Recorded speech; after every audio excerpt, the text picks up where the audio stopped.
Like it really is frustrating. Yeah. Like it doesn't matter how many times like we've screamed it from the mountaintops, how many times I've wrote about it, how many times I've talked about it on our podcast or talked about it here And on the it's just so show. maddening because it's like you see where the league is now and all that stuff. And just length, athleticism, wings, like that's what it is right now. And it's just you don't want to go that way when everyone is over there. Yeah, it really is strange that every team in the league has an ability to go find these wings, and the Kings have just struggled. Keegan, you're gonna be the 3 today, maybe be the 4 tomorrow. You're gonna be the 4 again on Wednesday, and then back to the 3. Like he's the only guy, and it was the same thing with Harrison Barnes before they got Keegan there. Yeah, and not only that, but it's like, hey, Keegan, we need you to go defend Steph Curry tonight. Yeah, it's like, well, he's like a all-time great point guard. Like, yeah, we don't care. Go defend him. It'd also be nice if you could get 20 points tonight. Yeah, and hey, we need you the next night. We need you to defend LeBron James. And like, but you're gonna need another 20 as well. One of those guys is like 6'2", 6'3", like 175 pounds, and the other one is 6'8", 275 pounds. Yep. Like, how are you supposed to change who you are as a? Yeah, it's just like we're always like asking for this one thing, and it doesn't seem like it's that big of an ask. You know, like even last year, it's not like everyone's saying, "Hey, go get Kevin Durant." People are saying, "Hey, go get Cam Johnson." It was a point where we were asking for Jaden McDaniels. They think like, "Hey, maybe you shouldn't traded him off. You could have used him." Yeah, whoever McDaniels it was. Whichever McDaniels. Yeah, Jaden Jalen, I think. Yeah, I mean, for me, that was more. I mean, you probably should have seen if he could play. Yeah. And it's less about like, oh, you passed on him, but no, you could have used some wings here. Yeah, it's something. There's something with him that people don't like want him around for whatever reason. So I'm kind of surprised by it. Yeah. Because it's not like he went and got picked up somewhere else and played the whole season for someone else. Oh yeah. He did show up, I think, on a 10-day contract or something late in the season. But it kind of brings us back to the forward position. And like, I got to be honest with you, there's a player in the league that is the archetype. This has been your guy for the last few years, I feel. Well, just as far as just the type of player he is. Yeah. It works. I mean, because here's the deal. Like when you're looking at a guy like Keegan Murray, you're like, okay, Keegan Murray, who do I want Keegan Murray to be like as a player? Right. And I think you start out with like Chris Middleton. You're like, okay, I want him to be Chris Middleton, which means he's a 20 point per game, 23 point per game guy, a guy who averages way more assists than what you expect, a guy who's like multifaceted, scores all over the place. And then all of a sudden Keegan becomes a better defender. And you're like, okay, like who do I want him to be now? And I always center around, for some reason, it's the Denver Nuggets, right? Yeah. So they have two forwards, and the reason I bring them up is the two forwards, it's almost the two paths you could take with Keegan Murray. Like one path is for him to be Michael Porter Jr. and just be an offensive juggernaut. The other is for him to be Aaron Gordon and be this guy who does everything. Isn't he's a great defender. He's again asked to do a lot of what Keegan Murray's done, like go defend multiple positions every single night. Not the 3-point shooter that Keegan is, because I think naturally Keegan will be a better 3-point shooter than what we've seen. I had a crazy year this year though. Who did? Aaron Gordon had an outlier year. What he shoot? Shot 43%. Yeah, that's spectacular. Yeah, and was nowhere near that his entire career, but yeah, an outlier year this year. Yeah, and I think like Aaron Gordon at age he's almost 30, right? He's sort of like fully become the player that, not that everyone thought he would be when he was a top tier pick, but he's become one of the more useful players in the league. And so like he's an important player on a championship team. Of course. Yeah, he's played into that role. Yeah. And I mean, in a perfect world, the Kings go get Aaron Gordon. Like that's just like cut and dry. Hey, go get Aaron Gordon. That would make your team better. And I just don't think that that's going to happen. No, it feels like a bit of a pipe dream. I think if you're Denver, like you're kind of looking around the room, figuring out how do we get better here. But I don't think you're looking at Aaron Gordon as far as, all right, maybe we move you or anything like that. You're still trying to build with him, Jokic, and like maybe Murray. Yeah, I think that there's a way that Aaron Gordon could like. He's just a perfect player. He's just going to fit on any team in the league. No, I agree. And I think you should be trying to find players like that. But I also don't think that Keegan Murray you don't need to convert Keegan Murray into an Aaron Gordon. Yeah. We've like even Isaac Jones last year told me that he's been watching a ton of tape of Aaron Gordon and a ton of tape of John Collins. And that's sort of like the player he wants to be at the NBA level. Now, look, he's an undrafted free agent kid. I don't know if he's ever going to reach, like Zeke and Najee level, let alone an Aaron. Aaron Gordon, John Collins. Yeah, Aaron Gordon or John Collins level. You have no idea who he's going to be, but still it's that idea that, hey, we need to help you create into this type of player. And like it's something that I know the Golden State Warriors had gone to Kuminga, said, hey, like this is probably the type of player you need to be. And he's like, Nope, no, I want buckets. that's not who I want to be. Kuminga is, you always hear these stories from veteran NBA players, guys that retired, like just talking, whether it be on podcasts or to other NBA players, like younger players. And I was just kind of, you're not going to be this guy who can go out and get 25 a night. Like that's just not the way this works. So you kind of need to find your role and fit into that. And that's how you last in the league. And kind of just wonder if Kuminga's going to figure that out. I don't think he is. And I also think that there's a good chance he goes to a really bad team that just allows him to be that other player he wants to be. Yeah, like you can get 20 a game here or whatever, but it's just going to be hollow stats on a bad team. Yep. So, and maybe he develops into something because of that. Mm-hmm. But as of right now, that kind of feels like where he's headed. So I guess the question is, how do you find an Aaron Gordon type player? And if you do find an Aaron Gordon type player, what would that look like next to Keegan Murray? And because that to me is the key to this whole thing. It's not it. If you can find the right player, then it makes finding that point guard a little easier. I mean, if we're talking about it right now, like I don't know if you're finding this player through free agency. I doubt you are, just because I don't think there's too many top tier free agents like that where it's just fit that mold. Ideally, you'd want to find this player through the draft. You'd want multiple of these guys through the draft. Because right now, like you're trying to trade for Trey Young, you're trying to trade for Darius Garland. You're not really focused on, I guess, bringing in a top tier wing right now. So you hope in a better world you'd have your first round pick, but they don't.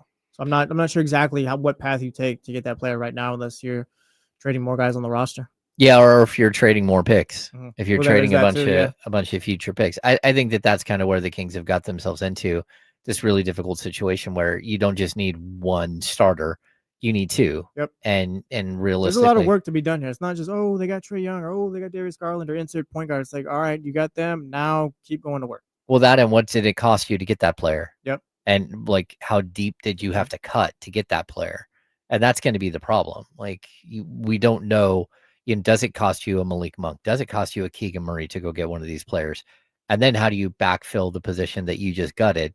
And that's why, again, making a move for a shooting guard probably was not the right one. Well, it wasn't the right one at the trade. Yeah, we can all say it. We're all friends here. It was not the right move. Yeah. But I would say, like, when we're looking at, let's just say we're looking at the Trey Young versus Darius Garland situation, right? I think that there is a way in which, like, you can look at Zach Lavine and like Trey Young and Zach Lavine does not make sense, right? Trey Young and Zach Lavine, if you had something like an Aaron Gordon and a Keegan Murray backing him up, at least you're getting closer to a reality, because as of right now, like trying to play defense with Trey Young and Zach Lavine would be nearly impossible. Yeah, it's not gonna work. No, so I mean the only way to combat that is to go get like really, really top tier players to go around to play defense behind them. Even in that situation, I don't even know if you could possibly even walk into a season with Domantas Sabonis as your starting center. As opposed to like moving him for more defensive minded center that, maybe made more sense for someone else. You're just in a bad spot, right? You're in a bad spot, but also if you bring in a Trey Young type, it's like, do you have the hardest part of your build done so far? Because the whole point of this is kind of to look for your top tier player, the guy who's going to lead it, and then build around that. No. Okay. Like maybe I'm looking at it differently, but it's just more so if you get Trey Young in the building, it's like, all right, like we know who's our 1A and all that. We know who's going to get us 30 a night, 25 a night, whatever you want to call it, kind of who we're going to lean on. Now it's kind of, we know what we need to put around him to be successful, I feel. Okay. But then like accomplishing that. Yeah. It's you kind of probably working through trades and you're not really starting that till next year though, because you're going to have to trade Zach Lavine. Like this year, you're probably going to have to work. It's going to look ugly this year. Mm-hmm. Like you're not moving off of Lavine this year or anything like that. You're probably still sticking with Domas. But once Lavine's contract's more tradable, like then you could start the build and just kind of start that future. This year, I will say, yeah, it's probably going to look a little ugly. Okay. Yeah, because I would like to see what Trey Young looks like as an offensive player when, number one, he can play off of a big man like Domas. Yeah. He's always had, again, like the Clint Capella or what's his name? What's their big young kid? Anyway, you've always had like true rim runners with him, and him being able to play off of a big man like Sabonis. I think his shooting percentages would go up. But I'm intrigued to see what he would look like playing next to a super high level efficient scorer like Zach Lavine, because as of right now, I don't know, has he ever played with a guy that can score like Zach Lavine? You'd probably say Zach Lavine and Domantas Sabonis would be his best teammates he's played with in his career. I know someone said that in the Off the chat. top of my head, I can't name an Atlanta Hawk that's kind of been on that level with him, or just those players, I mean. Yeah. So I'd assume that's right, but I'd have to go back and look at their rosters over the last like 7 or 8 years. It seems like we're missing somebody that was there that averaged over 20 a game. I mean, I know DeJounte Murray was there for like 5 minutes, but like there's got to be someone else like outside of Bogdanovich or when they paid all the money for Gallinari and that didn't work out. It just feels like there's got to be someone else. But either way, again, a DeAndre Hunter that got hurt every single time you went to take a step forward. ZZ Sickness says John Collins. Okay. No, you're probably right. John Collins is probably the best player he's played with. Yeah, so. Okay, so that brings us back to the forward conversation. You need to find an Aaron Gordon type. And then over the last 2 years, the Kings have been tied. Well, actually, in the last 5 years, the Kings have been tied to John Collins multiple times. They actually had a deal worked out with Atlanta to trade for John Collins, and it fell through at the last second. But between him and Cam Johnson, now we're right back to this discussion. And like, how are those two players guys that you're even entertaining at this point because of the way that your current roster is built? I'm not looking at them until I figure out this whole Trey Young, Darius Garland, insert, I guess, who I want at point guard situation. Yeah, player XYZ on the point guard market. After that, then I guess you kind of look at Cam Johnson and John Collins. Cam Johnson was a great idea when De'Aaron Fox and Domantas Sabonis were here, and everyone was a happy family. Now it's just, I don't know if this is the place for Cam Johnson. Yeah, I'm with you. Yeah. Like, even personality-wise, I've always put him in the same boat as a guy like Keegan Murray. And I think Keegan Murray easily could go out and have the season that Cam Johnson had last year, where, 18, 19, 20 points per game for a good portion of the year. I just feel like a player like Cam Johnson, the Kings aren't in a spot where they can just use you right now. Like, they got to kind of figure it out what it is with the point guard spot. And then after that, figure it.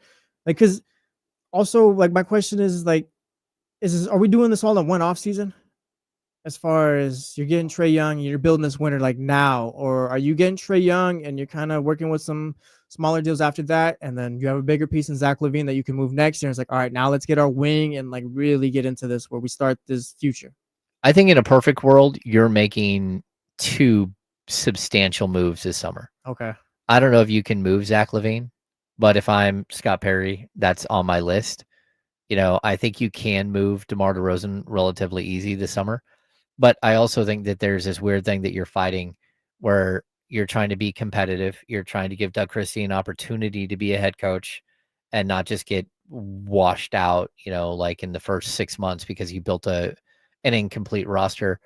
I think you're trying to appease an ownership group that, wants nothing more than to win and just hasn't figured out how to get there and be sustainable. Yeah. So like, I feel like Scott Perry's not in a good spot because he is chasing all of these things at one time. And like, if you were to say, hey, can you rebuild this thing? Okay, sure. I'll sell everybody off. We'll get as many picks as possible. We'll rebuild. That's a lot more simple than what Scott is faced with now. Yeah. And Carbonite in the chat says you'd have to do something to convince Trey to sign an extension. I think you get Trey to sign an extension by just throwing him the bag.